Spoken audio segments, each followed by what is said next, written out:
ये video specially तौर पे उन स्टूडेंट्स के लिए है जिनका एमबीबीएस या बीडीएस में दाखिला नहीं हो सकता। आगे जाने से पहले मैं एक चीज़ तो बिल्कुल क्लियर कर दूं कि ये सिर्फ इन्फॉर्मेशन पर्पस के लिए। इस वीडियो में मैं सिर्फ आपको रास्ते बताऊंगा जिस पे आप जा सकते हैं, मैं सिर्फ डायरेक्शंस बताऊंगा। बाकी आपने अपना कैरियर का डिसीजन खुद लेना है, अपनी लोकेलिटी के लिहाज से, अपने इंटरेस्ट के लिहाज से और अपने नंबर्स के लिहाज से। कैरियर का डिसीजन आपने खुद लेना है, मैं सिर्फ आपको इन्फॉर्मेशन दूंगा और डायरेक्शंस दूंगा। अब जो स्टूडेंट एमडी कैट में कामयाब नहीं हो सकते और एमबीबीएस में नहीं जा सकते, उनकी बेसिकली 3 कैटेगरीज आती हैं। सबसे पहली कैटेगरी अगर मैं बात करूं तो वो होती है रिपीटर्स की। उसके बाद फिर वो आते हैं जो प्राइवेट एमबीबीएस करते हैं, और तीसरी कैटेगरी उनकी होती है जो बीएस या किसी और प्रोग्राम में जो है दाखिला लेते हैं। सबसे पहले मैं बात करता हूँ रिपीटर्स की। रिपीटर्स की बात करने में सबसे पहले हमें ये समझना होगा कि ये कौन से स्टूडेंट्स होते हैं और ये रिपीट क्यों करना चाहते हैं। ये रिपीट बेसिकली बहुत ही कम लोग होते हैं जो कि कहते हैं कि मेरा पैशन है, और वो पैशन का भी किस तरीके से कहते हैं कि भाई मुझे जो है इंसानियत की खिदमत करने का शौक़ है। सच्ची सी बात है, रियलिस्टिक थिंकिंग है। खिदमत करने का किसी को शौक़ नहीं होता। सारे इसलिए रिपीट करते हैं कि जो है अगर मैं डॉक्टर बन गया जो है मेरे पास बहुत ज़्यादा पैसे आएंगे, और यही बेसिकली थिंकिंग होती है। दूसरी अप्रोच ये होती है कि सोसाइटी का प्रेशर होता है कि जो माँ बाप जो खुद डॉक्टर बनना चाहते थे वो डॉक्टर नहीं बन पाए, तो उन्होंने बच्चों पे ज़बरदस्ती थोपना होता है, भैया आपने डॉक्टरी कर लेनी है ताकि हमारा सोसाइटी में ज़रा सर ऊंचा हो जाए। ये 2 मेन रीज़न है, इसके अलावा भी छोटी मोटी रीज़न होती हैं। अच्छा, इन रिपीटेड स्टूडेंट्स के लिए मैं ये कहना चाहूँगा कि आपने यूँ नहीं कि आँख बंद करके जी मैंने रिपीट करना है, मैंने तो एमबीबीएस ही करना है। मैं पोस्ट वगैरह पढ़ रहा होता हूँ तो ज़्यादातर यही होता है कि जो है मैं पहले साल मैंने अप्लाई किया नहीं हुआ, फिर मैंने हिम्मत नहीं आ रही, फिर मैंने दूसरे साल अप्लाई किया, फिर नहीं हुआ, फिर तीसरे चौथे, और कुछ तो लोग 5 अटेम्प्ट्स कहते हैं और फिर कहते हैं फिर भी मेरा नहीं हुआ, और फिर यही लोग होते हैं जो है सुसाइड की तरफ जा रहे होते हैं। तो ये बेसिकली बेवकूफ़ी है कि इतनी अटैम्प्ट आप करें। तो सबसे पहले आपने क्वेश्चन करना होगा कि रिपीट करने की ज़रूरत भी है कि नहीं। अच्छा, अभी आप डिटरमाइन किस तरह करेंगे कि मैं रिपीट करूँ या ना करूँ। तो बेसिकली इसमें 3 कैटेगरीज आती हैं। आपने किसी एक कैटेगरी में अपने आप को फिट करना होगा। एक कैटेगरी है मीडियोकर स्टूडेंट्स की, यानी जिनके एफएससी में भी नंबर कम हैं, जिनके एनएमडी कैट में भी जो है नंबर कम आए हैं। तो उनके लिए मेरा मशवरा ये होगा, एक ब्रादराना गुजारिश ये होगी, भाई आप रिपीट मत करें। वजह क्या? वजह यह है क्योंकि आप अपना 1 साल ज़ाया करेंगे। अगर हम पॉजिटिव थिंकिंग से, तो मैं कहता रहूँ भाई मेरा हो जाएगा, लेकिन इस तरह दुनिया काम नहीं करती। आपको रियलिस्टिक थिंकिंग करनी होगी, आपका एडमिशन नहीं होगा। इसकी वजह क्योंकि हर साल स्टूडेंट्स की तादाद बढ़ती जा रही है, नंबर ऑफ सीट्स वही हैं और मेरिट ऊपर जा रहा है। अब आपका मुकाबला अगर आप अगले साल जाते हैं तो उन स्टूडेंट्स से होगा जो फ्रेश बैच आ रहा है। उनकी नॉलेज फ्रेश होगी, उनकी नॉलेज अपडेट होगी। और दूसरी बात है कि उनके अगर आप देखें तो उनके नंबर भी एफएससी में आपसे ज़्यादा होंगे। आज से 5 साल पहले या 4 साल पहले अगर मैं ले लूँ तो नंबर लोगों के इतना ज़्यादा नहीं आते थे एफएससी में, लेकिन अब बहुत ज़्यादा नंबर आ रहे हैं। तो उनके नंबर आप में एफएससी में ज़्यादा ही होंगे, उनकी नॉलेज भी अपडेट होगी, तो एमडी कैट में भी ज़्यादा ही नंबर आएंगे। तो वो आप फिर रह जाएंगे। तो आप ना करें अगर आप मीडियोकर स्टूडेंट हैं। अब दूसरी कैटेगरी जो आती है वो एवरेज स्टूडेंट्स की आती है, यानी कि एफएससी में भी 980 970 के करीब जो है जुगाड़ करके उधर उधर करके नंबर ले लिए, और एनएमडी कैट में भी एवरेज नंबर आए थे जिसकी वजह से इस साल रह गए। इनके लिए भी मेरी गुजारिश होगी कि आपने भी नहीं करना रिपीट। वजह है इसकी, देखें परेशान होने की ज़रूरत नहीं है, इसकी वजह वही रीज़न है कि नंबर ऑफ़ स्टूडेंट्स ज़्यादा हैं, सीट्स कम होती रहती हैं, और जो आपके बाद जो स्टूडेंट्स आते हैं वो ज़्यादा हो जाते हैं, और कंपटीशन आपका सख्त हो जाता है। तो आपके हाईली चांसेस होते हैं 90% के आपका नहीं होता जो एवरेज स्टूडेंट्स हैं।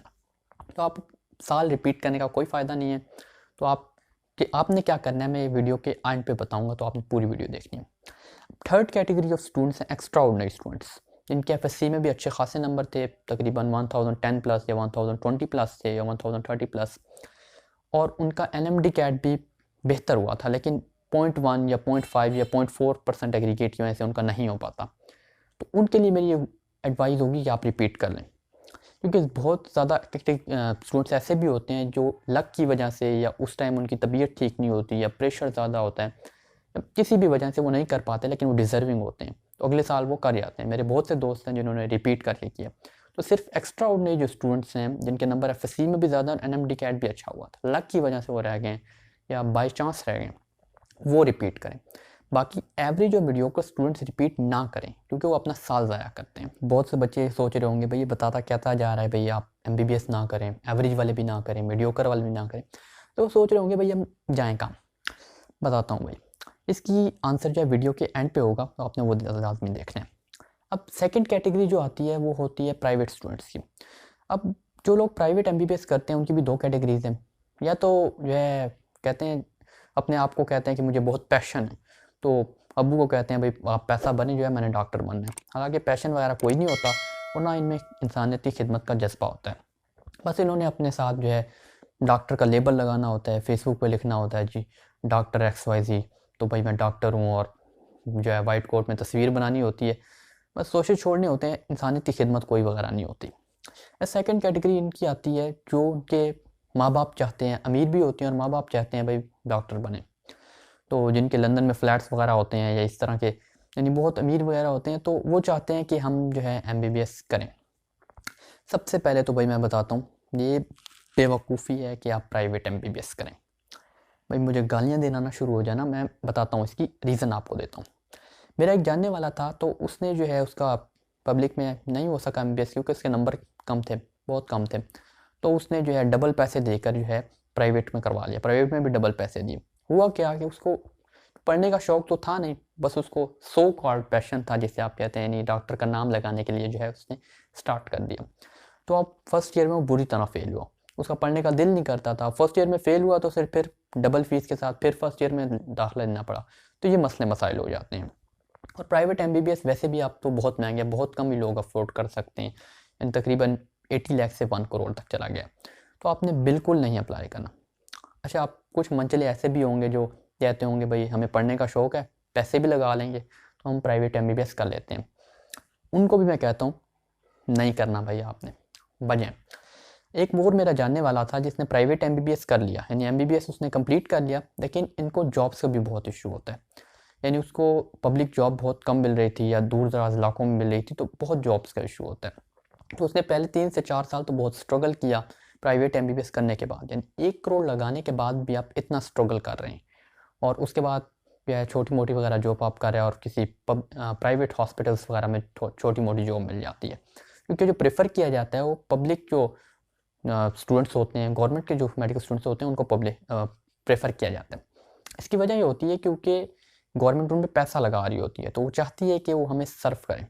तो प्राइवेट MBBS करने का आपने अपने दिमाग से ख्याल बिल्कुल निकाल देना है। अच्छा, अब थर्ड कैटेगरी के वो स्टूडेंट्स हैं जो कि BS प्रोग्राम्स में जाएंगे। अच्छा, इन स्टूडेंट्स के लिए मेरे एक सिंपल सा मशवरा है कि आपने इकिगाई के फार्मूले पे अमल करना है। इकिगाई का फार्मूला क्या है कि आपने ऐसी फील्ड सिलेक्ट करनी है, सबसे मोस्ट इम्पोर्टेंट, जिसमें आपका इंटरेस्ट हो। सेकंड पॉइंट कि आपके मुल्क को उसकी ज़रूरत हो। थर्ड पॉइंट आपके मुल्क में डिमांड हो या लोगों को आपकी ज़रूरत हो। और फोर्थ पॉइंट कि आप उसमें पैसा कमा सकें, क्योंकि किसी भी चीज़ में जब आप पैसा नहीं कमा सकते तो ये सारी चीज़ें इंसानियत की खिदमत और आपका इंटरेस्ट बाहर में चला जाता है। इसकी वजह यह है क्योंकि 4 दिन आपकी जेब में जब पैसे नहीं आते तो आपको एहसास होना शुरू हो जाता है यार मैंने फजूल डिग्री की है। तो आपने इस चीज़ का ख्याल रखना है। यानी कि अगर इन शॉर्ट में बात करूँ तो ये सप्लाई डिमांड कर्व का चक्कर है। यानी ऐसी फील्ड सेलेक्ट करो जिसमें आपका इंटरेस्ट भी हो और जिसमें डिमांड ज़्यादा हो और सप्लाई कम हो। एग्जांपल देता हूँ, यानी कि फॉर एग्जांपल आप नर्सिंग कर सकते हैं।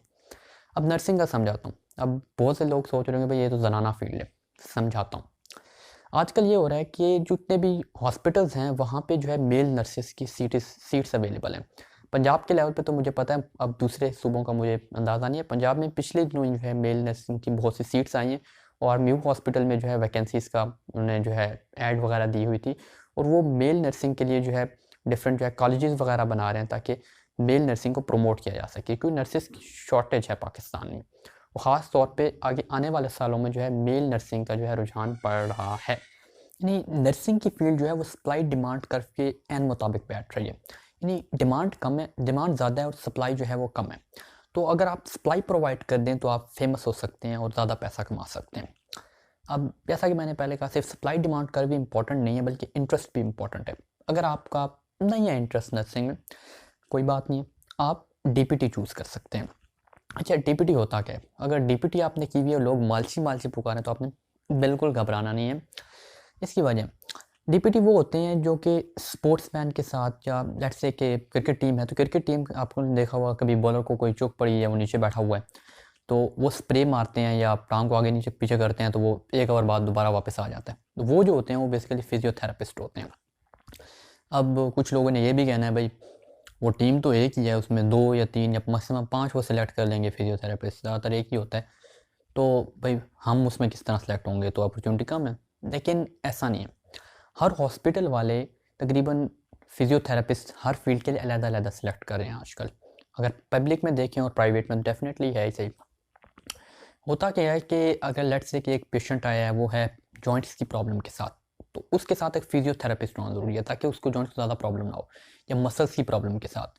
अच्छा, इसकी फील्ड की और भी डिमांड वक्त के साथ साथ कैसे इंक्रीज़ होगी, आपने थोड़ा सा माइंड लगाना है इसमें और समझना है वक्त के साथ कैसे इंक्रीज़ होगी। आप देखें कि आजकल जो सारा काम होता है वो होता है ऑफिसेस में, लोग एक्सरसाइज कम करते हैं, हेल्दी चीज़ें कम खाते हैं, तो उनको जॉइंट्स का प्रॉब्लम हो रहा है, उनको बैक स्पाइन का प्रॉब्लम होता है, तो उनको फिजियोथेरेपिस्ट की रिक्वायरमेंट होती है। तो इसकी वैकेंसीज़ और इसकी अपॉर्चुनिटीज़ वक्त के साथ साथ इंक्रीज़ होती जाएंगी। एक बहुत अच्छी फील्ड हो सकती है, उसमें प्राइवेट भी आप कर सकते हैं, यानी इसको आप एज अ बिजनेसमैन के तौर पर भी रन कर सकते हैं। यानी कि अगर आपने एक पेशेंट को ट्रीट किया है, जिस तरह बूढ़े मर्द वगैरह औरत या किसी को स्पाइन का प्रॉब्लम हो, तो जब आप उसकी दर्द की निजात करते हैं तो वर्ड ऑफ माउथ से जो है आपके आगे प्रमोशन होती है। तो आप लोगों को घर घर जाके भी आप, यानी कि आपने ऑनलाइन मार्केटिंग सीखी, अपनी वेबसाइट एक बनाई, तो उसके ज़रिए जो है आपने अपनी प्रमोशन की और आपने एक पेशेंट को ट्रीट किया, कुछ पेशेंट्स को ट्रीट किया, तो आगे आपकी प्रमोशन करवाएंगे और आपके नंबर पे कॉल करेंगे, तो आप घर घर जाके भी उनको सर्विसेज दे सकते हैं और आपका सेटअप जब बड़ा हो जाए तो आप क्लिनिक या हॉस्पिटल वगैरह बना सकते हैं। तो इस सेंस में भी आपको सोचना होता है कि भाई दुनिया इस तरह भी काम करती है। अब एक और जो फील्ड है वो है वेटनरी साइंसेस की, यानी कि डीवीएम। अगर आपको जो है एनिमल से मोहब्बत है, यानी कि जानवरों से बहुत ज़्यादा प्यार है और आप विलेज में भी रहते हैं, तो ये आपके लिए इससे बेहतर फील्ड एमबीबीएस या बीडीएस के अलावा कोई नहीं है। वजह, लोग आपको डॉक्टरों का डॉक्टर कहेंगे, लेकिन वजह इसकी ये है कि आपने ये सिलेक्ट करनी है। एक तो नंबर 1 पॉइंट, आपने इंटरेस्ट वाली जो अपनी रिक्वायरमेंट थी वो पूरी कर ली। आप चेक करते हैं हम सप्लाई डिमांड कर्व को, यानी अगर आप देखें गाँव के लेवल पे ज़्यादातर मवेशी होती हैं, यानी भैंस गायें वगैरह होती हैं, और उनको अगर थोड़ी सी बीमारी हो जाए तो एक जो 3-4 लाख की गाय बिक रही थी उसकी फ़ौरन प्राइस डाउन हो जाती है 50-60 हज़ार तक, या उससे भी कम, या वो ज़िबा कर देते हैं। तो उनको वो बेसिकली एक ऐसे डॉक्टर की तलाश में होते हैं जो उनको बिल्कुल ठीक कर दे। तो इतनी ज़्यादा, यानी कि हर घर में ये मवेशी वगैरह होते हैं, तो आपने अगर एक घर में भी ठीक कर दिया, यानी ये डिग्री हासिल करने के बाद, तो आपकी पॉपुलैरिटी पूरे गांव में फैल जानी है। ये तो हो गया प्राइवेट सतह पर, यानी कि प्राइवेट सतह पर गांव के लेवल पे बहुत ज़्यादा अपॉर्चुनिटीज़ हैं। इसके अलावा हर डिस्ट्रिक्ट में या हर तहसील के लेवल पे जो है इसमें एक सीट जो है इसकी लाजमी होती है, और उस पर आप अप्लाई करके जो है गवर्नमेंट जॉब भी हासिल कर सकते हैं। लेकिन अगर आप चाहते हैं यार ठीक है मैं डीवीएम कर तो लूँगा, लेकिन गाँव में कौन जाए, मैं शहर में रहना चाहता हूँ, तो इसके लिए भी अपॉर्चुनिटीज़ हैं कि डिफरेंट फॉर्म्स होते हैं, तो उन फॉर्म्स को भी ज़रूरत होती है। ज़ाहिर सी बात है, जो आप गाय बकरियाँ वगैरह देखते हैं या मुर्गियाँ वगैरह भी आ जाती हैं, पोल्ट्री का भी इसमें आ जाता है, तो वो इस तरह से तो नहीं होती, वो भी ज़ाहिर सी बात है, जिस तरह इंसान बीमार होते हैं तो वो भी बीमार होती हैं। तो उन फॉर्म्स वगैरह को जो है एक डॉक्टर रिक्वायर्ड होता है जो उनकी देखभाल कर सके, और वो उसको जो है, ये हाईली पेड जॉब्स होती हैं इनकी, क्योंकि पूरे फॉर्म की एक खाली कर रहा होता है तो डेफिनेटली उनको रिक्वायर्ड होता है। और बाकी आर्मी का भी, आर्मी के आपने देखे होंगे घोड़े वगैरह होते हैं और डिफरेंट, उनको भी डॉक्टर्स की रिक्वायरमेंट होती है, तो आप उस पर भी अप्लाई कर सकते हैं। हाँ, ये बात आप एक्सेप्ट कर सकते हैं कि अपॉर्चुनिटीज़ बाकी मुल्कों की निस्बत पाकिस्तान में कम है, लेकिन पाकिस्तान में हैं, आप ये नहीं कह सकते कि बिल्कुल नहीं है, और अच्छी अपॉर्चुनिटीज़ हैं, तो इस पर भी आप अप्लाई कर सकते हैं। ज़्यादातर स्टूडेंट्स जिनका मेडिकल में एमबीबीएस में दाखिला नहीं होता वो फार्मेसी को चूज़ करते हैं।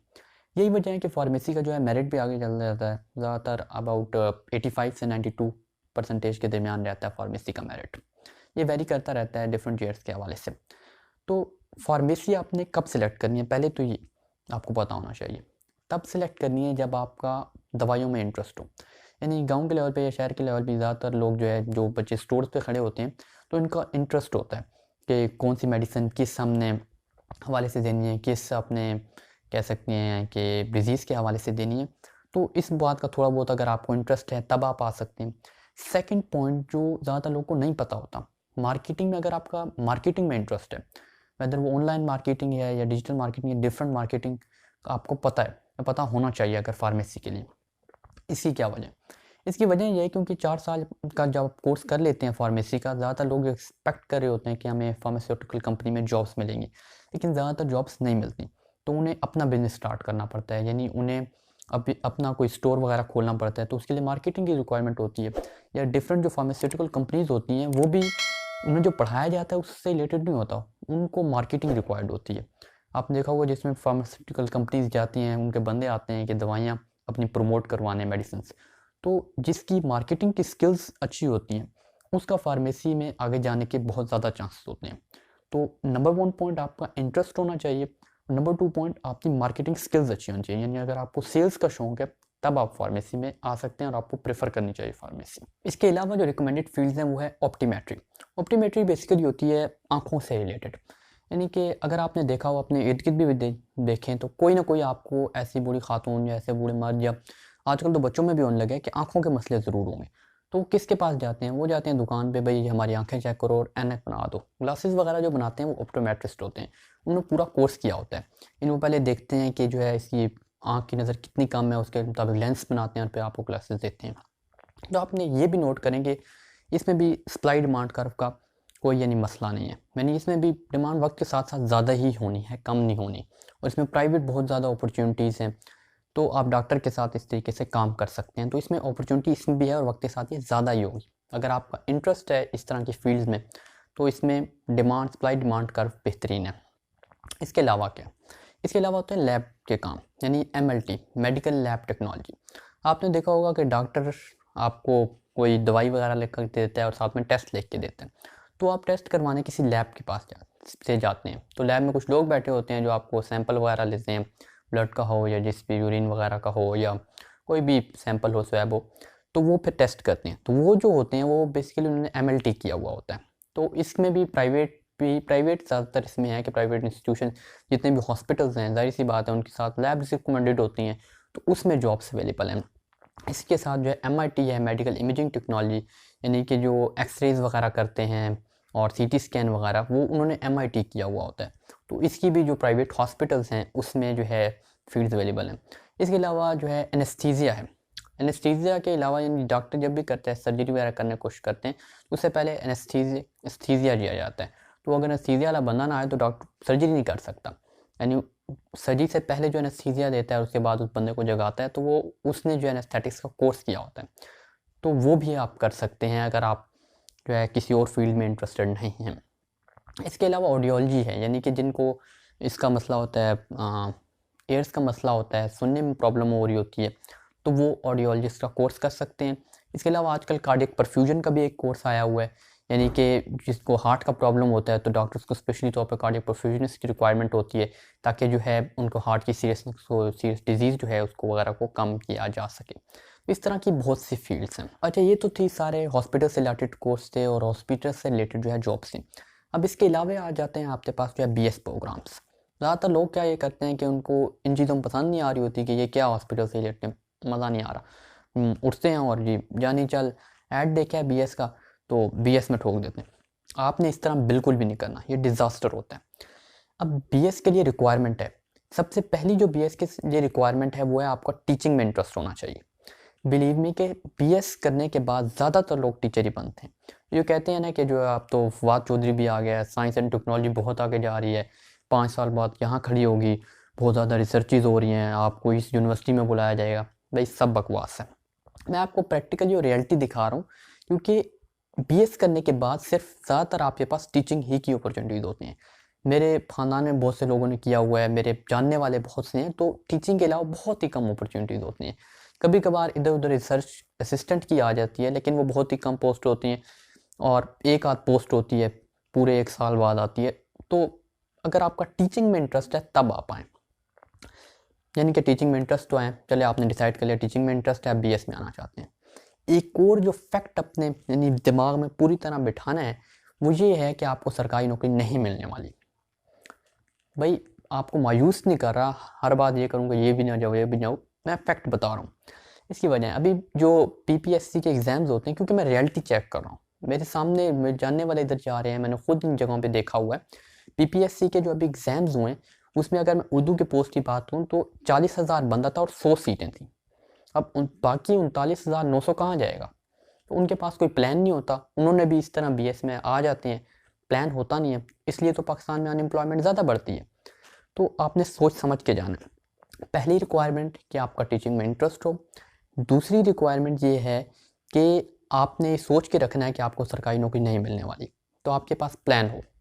प्लान क्या होना चाहिए कि या तो आप अपना यूट्यूब चैनल खोल सकते हैं, क्योंकि ऐसा यूट्यूब चैनल आप खोल सकते हैं जहाँ पे पहले इस तरह का मवाद नहीं पड़ा हुआ, यानी कि आप सिस्टेमिक वाइज आप करवा सकते हैं, बुक वगैरह करवा सकते हैं, या आप कोई नए कॉन्सेप्ट दे सकते हैं। अगर आपका टीचिंग में बहुत ही अच्छा है तो कोई वजह नहीं है कि आप मशहूर ना हो। दूसरा आप ये कर सकते हैं, आप जो है ऑनलाइन ट्यूटर के तौर पे भी काम कर सकते हैं। डिफरेंट वेबसाइट्स हैं, मैंने भी काफ़ी वेबसाइट्स पे काम किया हुआ है, तो मुझे पता है ये आप ट्यूटर के तौर पे, ऑनलाइन ट्यूटर के तौर पे काम कर सकते हैं। कि ज़्यादातर जो बाहर के लोग होते हैं उनको भी ट्यूटर की रिक्वायरमेंट होती है, और अगर आप अच्छे ट्यूटर हैं तो कोई वजह नहीं है कि आप जो है इसमें नाकाम हो जाएँ। तीसरी, आप जो है ट्यूशन्स वगैरह ट्यूशन सेंटर खोल सकते हैं। चौथा ये हो सकता है कि आप जो है एकेडमी खोल सकते हैं। हमारे सामने कासिम अली शाह की एग्जांपल भी है, उन्होंने एकेडमी से ही अपने सफ़र का आगाज़ किया था और फिर फाउंडेशन बना ली। तो इंटरेस्ट होना चाहिए, और आपके अपने सरकारी नौकरी का ख्याल जहन दिमाग से निकाल देना है। आपके पास कोई और प्लान होना चाहिए कि मैंने अपने बलबूते पर कुछ करना है, तब भी आप BS की तरफ से आएँ। अब BS में आप कर क्या सकते हैं? आप BS बायोलॉजी है, BS माइक्रोबायोलॉजी है, केमिस्ट्री है, BS केमिस्ट्री है, इसके अलावा मॉलिक्यूलर जेनेटिक्स वगैरह में आ जाता है, BS बायोटेक्नोलॉजी है। तो ये सारे BS की कैटेगरीज हैं। एक और मैं अगर आपको ब्रदराना मशवरा देना चाहूँ तो आपने BS बायोकेमिस्ट्री की तरफ रुझान कम रखना है।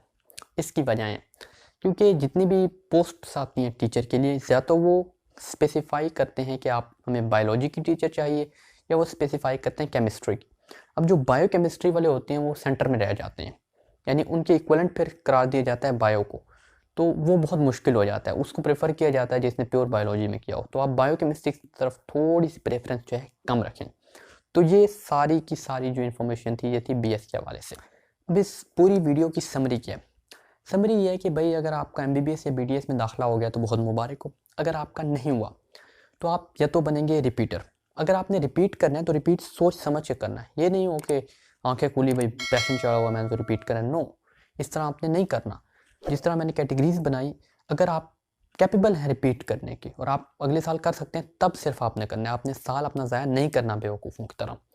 ये दूसरी तौर पे अगर आप हॉस्पिटल वगैरह किसी फील्ड में जाना चाहते हैं, मेडिकल से रिलेटेड कोई फील्ड में जाना चाहते हैं, तो जितनी मैंने आपने फील्ड बताई, आपने उसमें एक तो सप्लाई डिमांड कर्व का ख्याल रखना है, दूसरा आपने ये ख्याल रखना है आप में उसका इंटरेस्ट हो। तो इन दोनों चीज़ों का ख्याल रख के आपने फील्ड सिलेक्ट करनी है, जितनी मैंने बताई उनमें से कोई भी सिलेक्ट करना है। तीसरी चीज़ जो आप जा सकते हैं BS प्रोग्राम्स के लिए, तो उसके लिए मैंने 2 रिक्वायरमेंट्स बताई। आपका टीचिंग में इंटरेस्ट होना चाहिए, और आपने सरकारी नौकरी का बिल्कुल भी ध्यान में नहीं रखना। आपके पास कोई और प्लान अगर है कि मेरे में इतनी कैपेबिलिटीज़ हैं कि मैं सरकारी नौकरी के अलावा जो है कुछ भी कर सकता हूँ, तब आपने आना है। देखिए, आपको मायूस नहीं कर रहा, आप कुछ भी कर सकते हैं। यानी कि अगर आपने कोई भी फील्ड सिलेक्ट की इन रिक्वायरमेंट्स के मुताबिक, तो आपने उसमें बेस्ट होना है। यार, अगर आप टीचिंग में ही ले लें तो डॉक्टर नजीब इसी सिस्टम से निकला है ना, वो दुनिया का बेस्ट टीचर है, यहीं पे पढ़ा है। तो सिचुएशन का तो आपने बिल्कुल गिला नहीं करना। लोग कह रहे होते हैं अपॉर्चुनिटीज़ नहीं है, अपॉर्चुनिटीज़ होती हैं। बंदे में दम हो तो अपॉर्चुनिटीज़ बिल्कुल होती हैं। कासिम अली शाह इसी फील्ड से निकला है ना, यहीं से निकला है। उसने ट्यूशन्स पढ़ा के फाउंडेशन कायम की है, दुनिया में मशहूर तरीन पब्लिक स्पीकर है। तो अपॉर्चुनिटीज़ भी होती हैं, बट आप में दम होना चाहिए। अगर आपके अंदर आ गया ना, तो आपको कोई नहीं रोक सकता आगे बढ़ने से। Wish you all the very best.